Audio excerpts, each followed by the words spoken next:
I always had this little joke that once my stop working, I'll know if I really love you. So, And you'll know if they really love you. exactly. So, Good day, good people.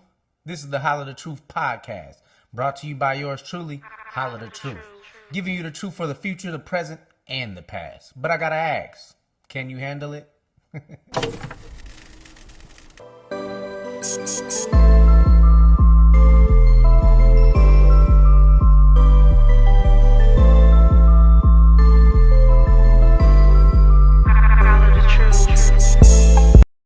what's up? Back at it again with my special guest, Miss Nyesha Nicole. How you doing today? Good. Good. That's it, just good. Yes. So, give us some background on you. Who are you? Where you grew up? How you grew up? Single parent household, 2-parent household, all the goods. Hey, my name is Nyesha Nicole. I grew up in Richmond, California. I grew up in a single parent household with my mom, but also with my grandmother and my brother. My family pretty much consists of my uncle and my grandfather as my male role models. And most of my childhood, my dad was in the feds. He usually did like 5 or 10 year stretches. So mainly just my mom, my grandma, my papa. Pop out. That's cute. Richmond. Was Richmond as hard as it is now? Um, I would say yes. I saw a lot of stuff growing up in Richmond, and I believe it made me pretty much develop a hard exterior to survive in the streets of Richmond. I don't know. This might be kind of. I don't know the dates. Was you around when Coach Carter was coaching? I don't think so. I saw the movie, but I didn't go to Richmond High. I went to Kennedy High School. Oh, but you didn't know nothing about Coach Carter at the time. No. Yeah. Teachers ain't supposed to touch students. I'm not a teacher. I'm the new basketball coach. You don't remember Richmond winning the championship or nothing?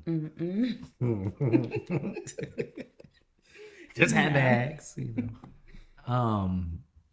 So, what are some goals that you like set for yourself younger that you accomplished or still in the process of accomplishing?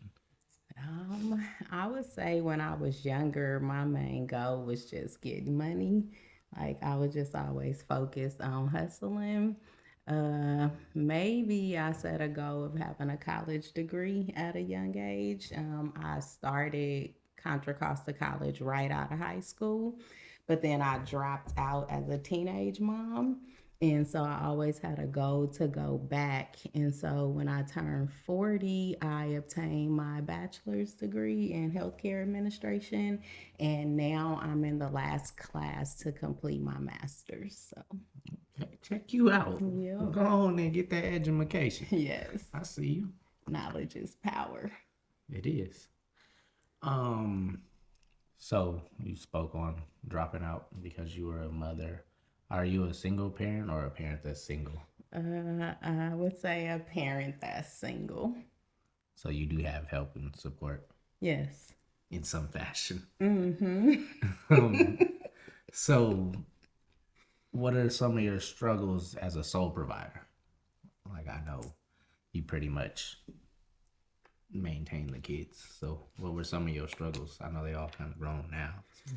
Yeah, I would say one of the biggest things that I think comes into play in being a single parent is just trying to focus on how I present myself, how I carry myself, making sure that whatever I do, there's always a level of respect because I have 3 young men. And I think it's easy for boys to look at their mom as disrespectful if they carry themselves in a way that doesn't demand respect. And I think that one of the struggles is not really being able to embrace my femininity because you have to kind of be masculine to like put your foot down and make sure they know they can't run over you. Do you think in some way, I don't want to say traumatized, but that's the word, like a childhood trauma would be coming from like seeing you as the masculine figure around the house? Like the masculine Possibly. representation of femininity? Possibly. I think really just depends on what comes with that. Like if you're able to still have love and like I guess foster an environment of love and not like be abusive in being masculine. Like I feel like I have a good balance with it, but I just feel like as a woman, I'm not able to like I don't feel comfortable being in dresses and stretch pants and having my breasts out, or, you just try to, like, I read Maya Angelou's book and she switched to muumuus when she saw, like, her son looking at her in a different way. And so that's just one of the things that I embraced. But I don't think they traumatized from it. No. Yeah, because I realized, like me growing up, my mom was she represented femininity in a masculine way. Um, she was the disciplinary, she was the nurturer, she was the breadwinner, and so growing up, my kids always look for a spouse that's similar to their parents. Well, I don't Yes, know always, I but think so. psychologically, kids have been, you know, ones to look for their parent in their partner. Yes. Um, not saying being taken care of or nothing, Uh-huh. but But could be. yeah, that too. Yes. But I always kind of gravitated towards women that were go getters, women that could handle shit on their own. And when I ran into women that were hyper feminine, like I've spoke about, it was like a shock. Like I didn't know how to understand it. It didn't click for me. And I'm pretty Meaning sure they wanted to be taken care of versus, um is that what no, hyper just feminine is? it's just like someone that always is in their emotions. Like someone that utilizes their emotions to the best of their abilities in every situation. Not necessarily wanting to be taken care of, but in a sense, yeah. And like ultra sensitive and easily flustered, indecisive, like all the traits we would assign to femininity, I guess. Um, so it was kind of like I didn't understand it, and I'm pretty sure I damaged a couple people trying to figure it out.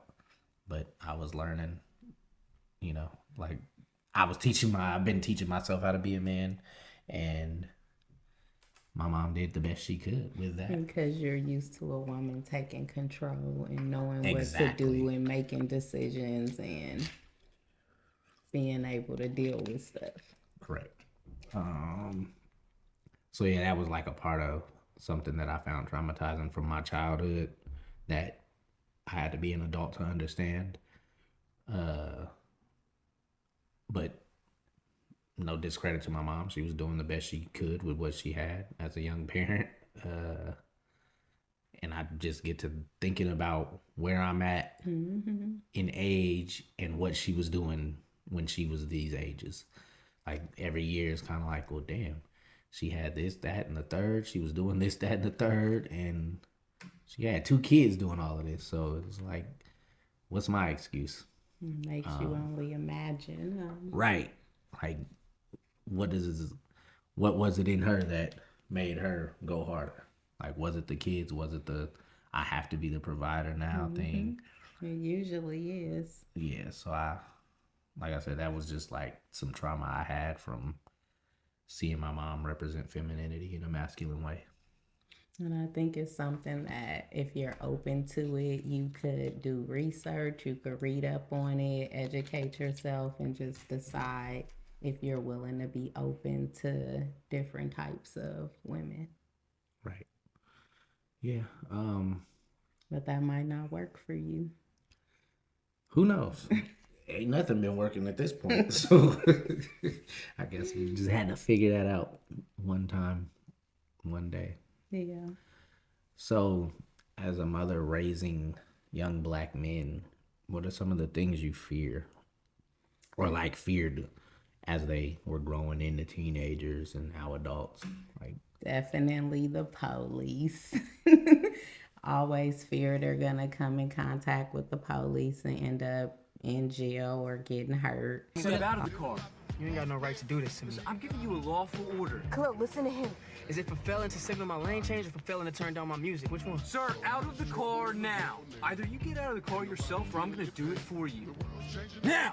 Always fear them funking with people over nothing, people being jealous, just hater type stuff. I don't like that shit. For sure, bro. I don't like that shit.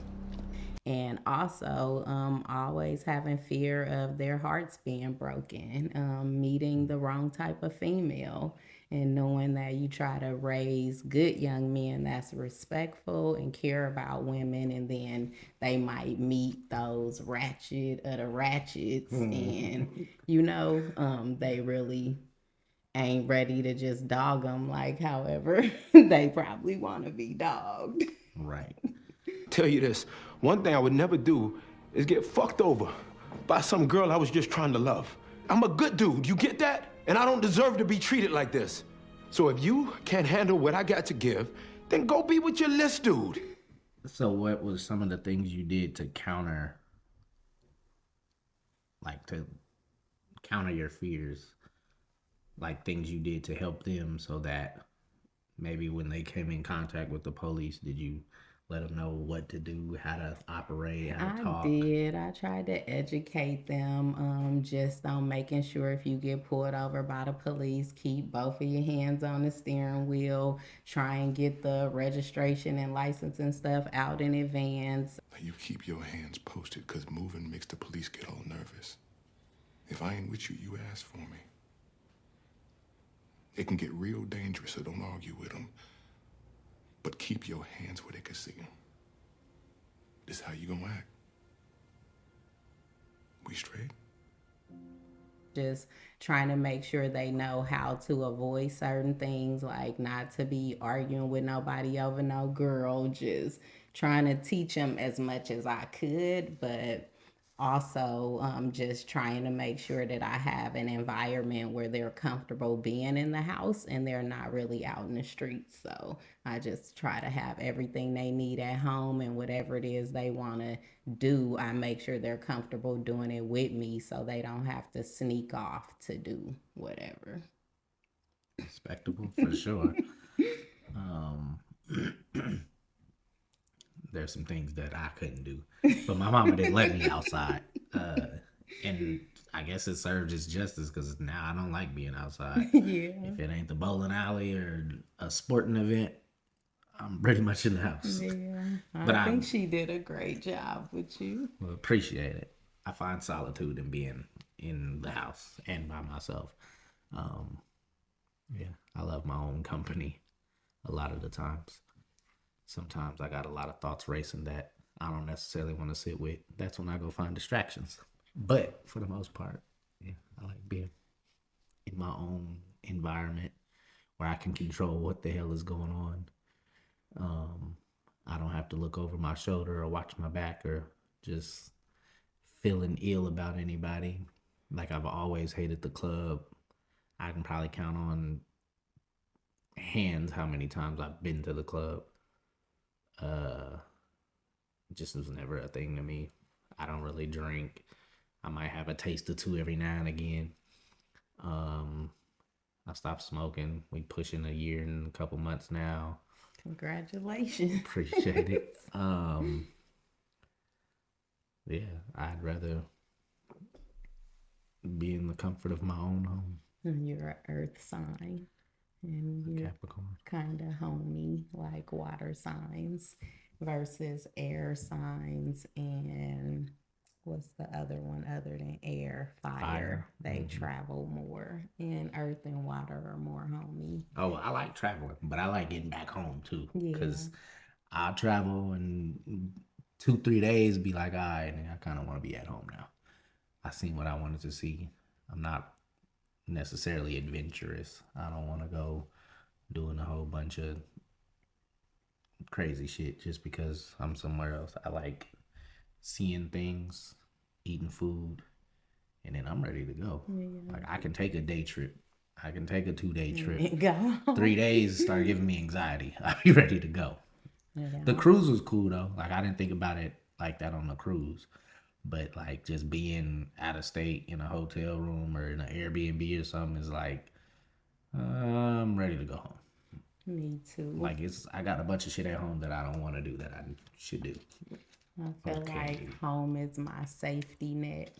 Like when I leave home and go to work and go out into the world, it's like anything can happen to you. Anybody can like just say something to you and mess up your whole day. Like you just like open field. And then when I make it home, I feel like I made it to safety.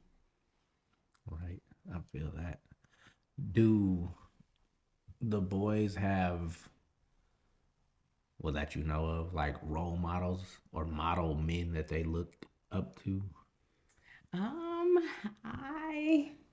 I think about it. I can't say per se anyone specifically I know, but I know that over time I've tried to purposely link them up with men that like help people in the community and tell them you should have a mentor and go talk to him if you're not comfortable telling me what you're going through. Like maybe you'll feel comfortable telling a stranger that can't judge you.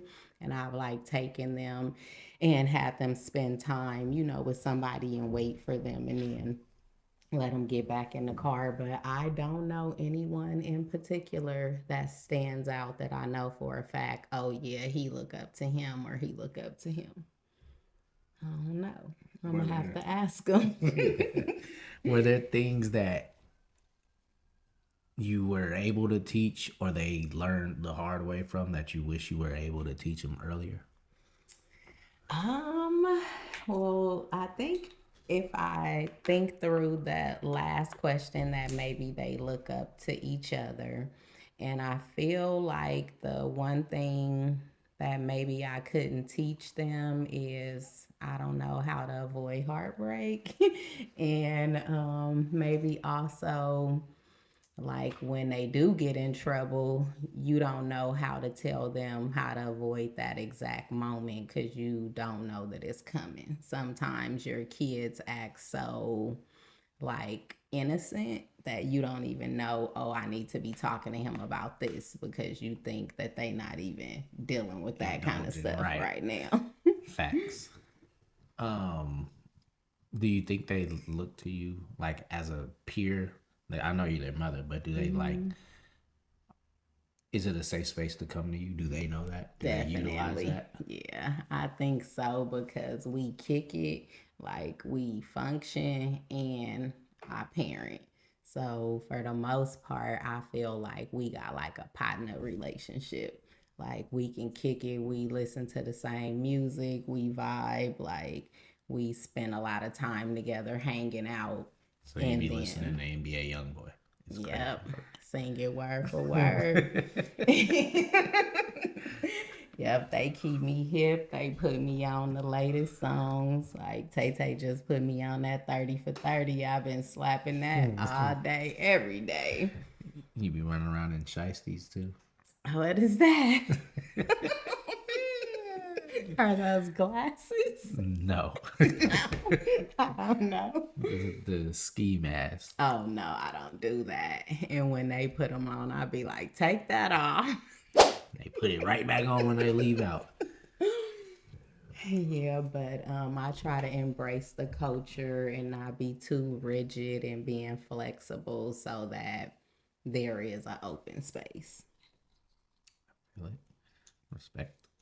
My mom definitely made sure it was I was able to come to her with whatever.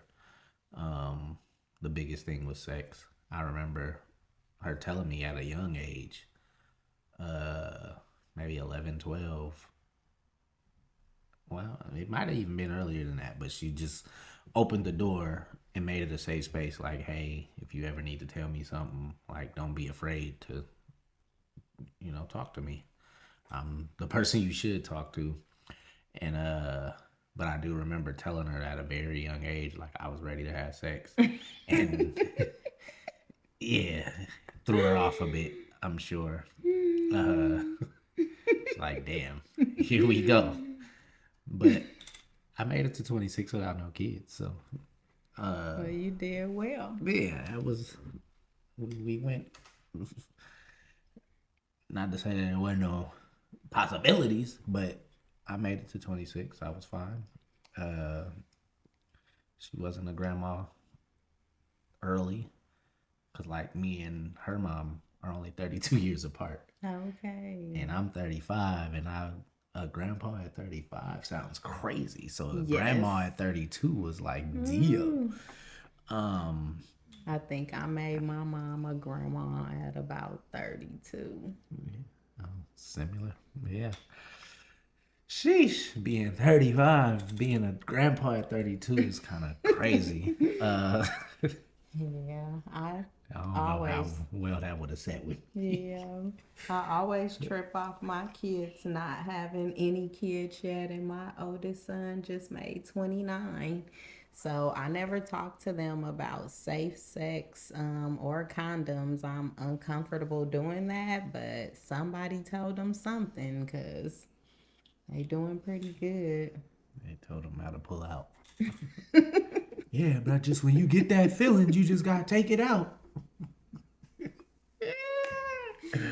But I think I'm almost ready. To be a grandma? Yeah.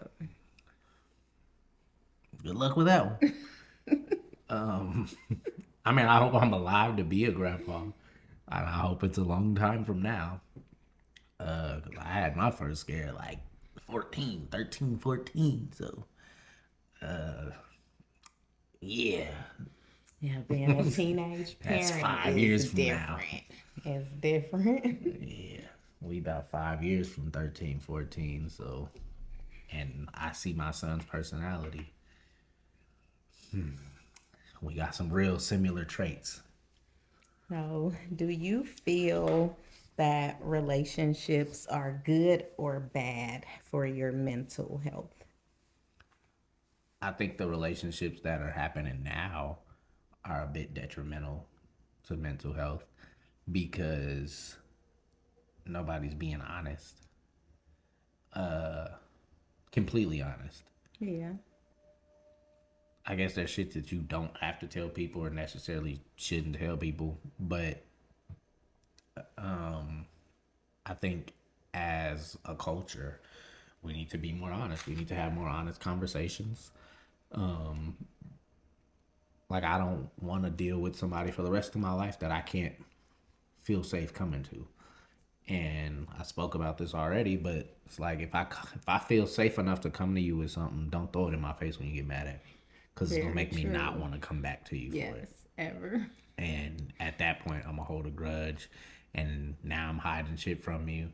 Now we're back in that detrimental state. Yeah. So as long as we can start creating safe spaces for one another and being open and honest with each other, I think it can be good. But for now, I think it's a bit of a detriment It's all bad. to mental health, especially for the couples that don't necessarily have much to do. Like if you don't have hobbies and goals and shit that you're trying to accomplish, sometimes your instinct is to dismantle your partner and see what flaws they have so that you can have something to do. Wow. Like searching through social media, going to look at who liked what and then what pictures that person liked of that person and who commented on what. Too much free time. It's a rabbit hole, and yeah, you got too much free time on your hands. So like having hobbies and things can support that. And we can kind of steer away from relationships being detrimental. But um I feel like in every relationship there's something to take away from it, whether the relationship ended or is continuing, it's always something to take away from it, something to learn from it. I've learned from all my past experiences. I don't know if I necessarily articulated all of them or You even think it made you a better person? my past experiences with relationships. For sure.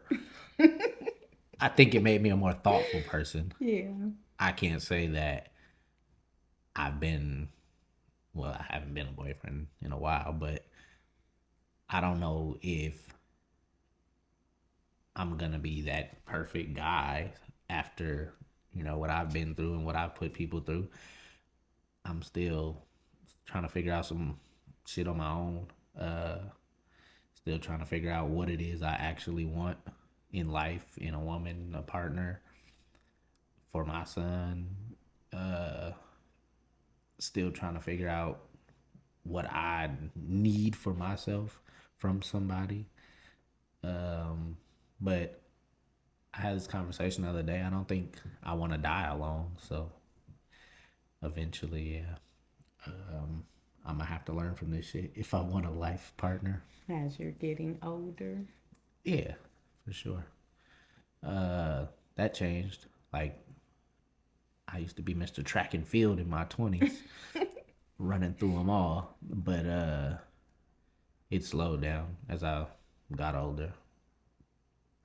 Not to say that it's been a successful demise to it, but it's definitely slowed down. I always had this little joke that once my dick stop working, I'll know if I really love you.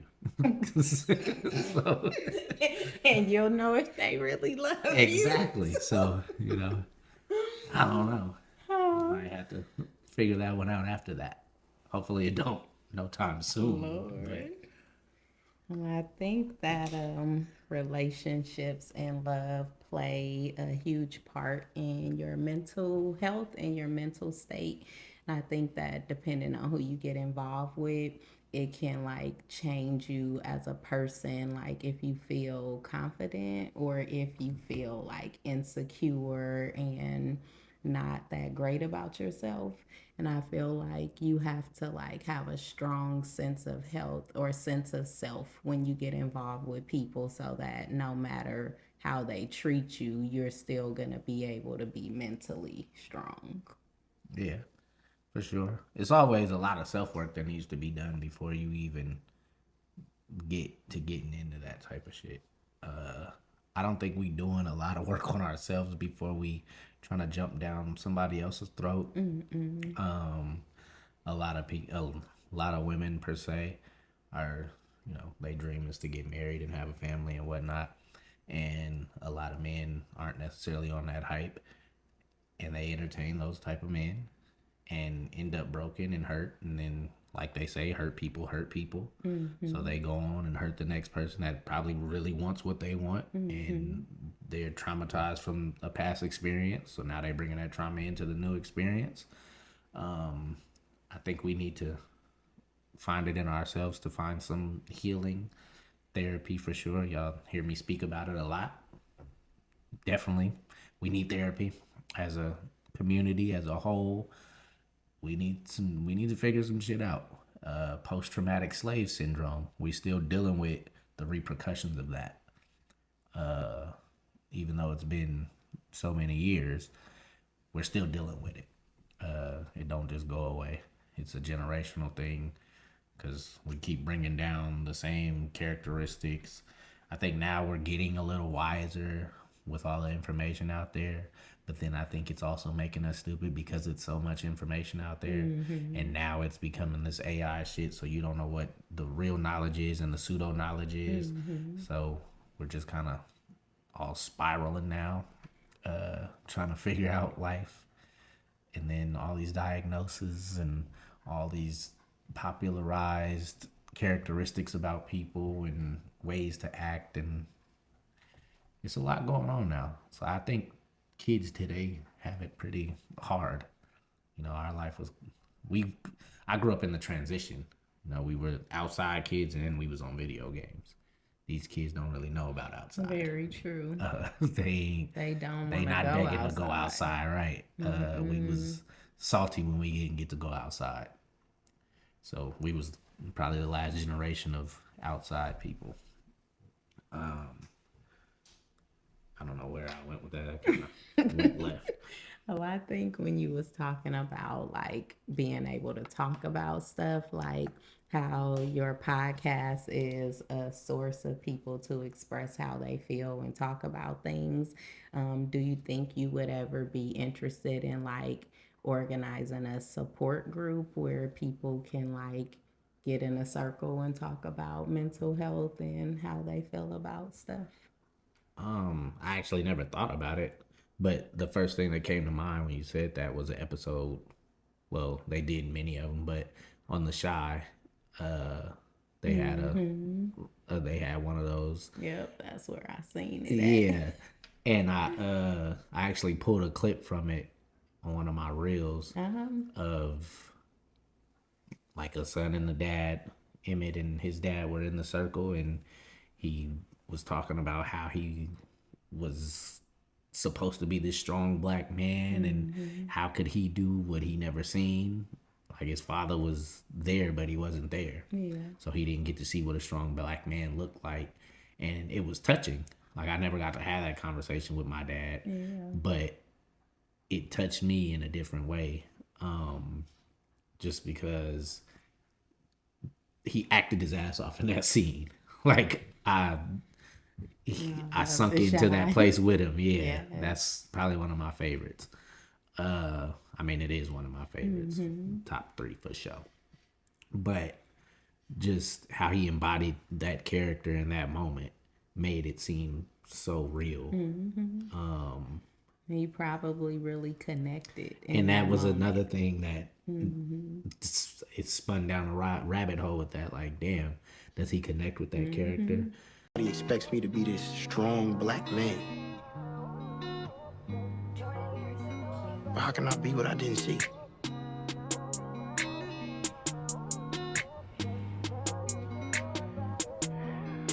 I'm just figuring this shit out on my own, and I'm gonna stumble sometimes.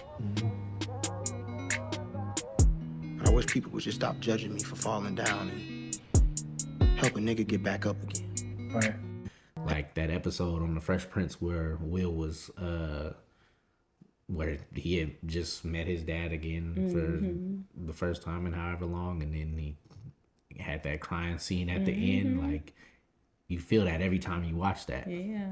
If you can relate to it, I'm sure. But every time I see it, I feel it. Like, damn, why don't he love me? Man. But it took me a long time to realize that it wasn't my dad's fault that he wasn't here. Yeah. So Yeah, even once you become a dad and you start to see the challenges in relationships, I think it allows some men to see things differently. Like, dang, it probably really is hard to be there with a woman and stay in all these different things. But when you're a kid, you really don't see it that way, you know? right. You just kind of take heed to whoever the sole provider is. You kind of listen to what their intake on it is. Yeah. Sometimes you have, like, most times you probably don't get both sides. Yeah. Or it's probably too late when you do get the other side. You're grown and you're already traumatized from what you've heard and dealt with as a child. Yes. So that can be a big step, a big misunderstanding. Me and my son's mom are great. We co-parent very well now. At the end of the day, we have a bond and a friendship that benefits both the kids, my son and his older brother, which I consider my son too.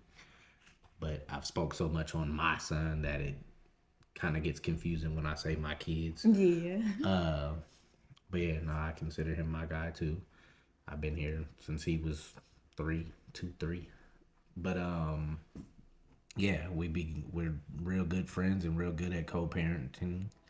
There's times, of course, that we don't necessarily see eye to eye, but eventually, after a flurry of emotions, we can have a conversation about it and get an understanding. So I'm appreciative of that for sure. It gets better with time. No, facts. From when he was 1 till now, yeah, definitely a lot of progress. Because yeah, it was spicy. Yeah. For sure. Yeah, I experienced a lot of that too. And now that my kids are adults, we finally have a good rapport where we not arguing no more. And that takes a lot of maturity and emotional intelligence. Yes, emotional intelligence for sure. Yes. I think with my dad being in the pen most of my life, I always questioned if I had daddy issues or if it made me attached to men too quickly because he wasn't really always there. But whenever he would get out from doing 5 years, he would come find me and, buy me any and everything he could. So I always knew he loved me. And I guess my uncle and my grandfather fulfilled the void. But you still just kind of wonder how different of a woman would you be if you had a father figure every single day in your life that kind of laid a different foundation and didn't even really allow men to be around you, at teenager ages and things like that. Maybe I wouldn't have been a teenage parent or, just possibly. Never know. Yeah. So here's what's up.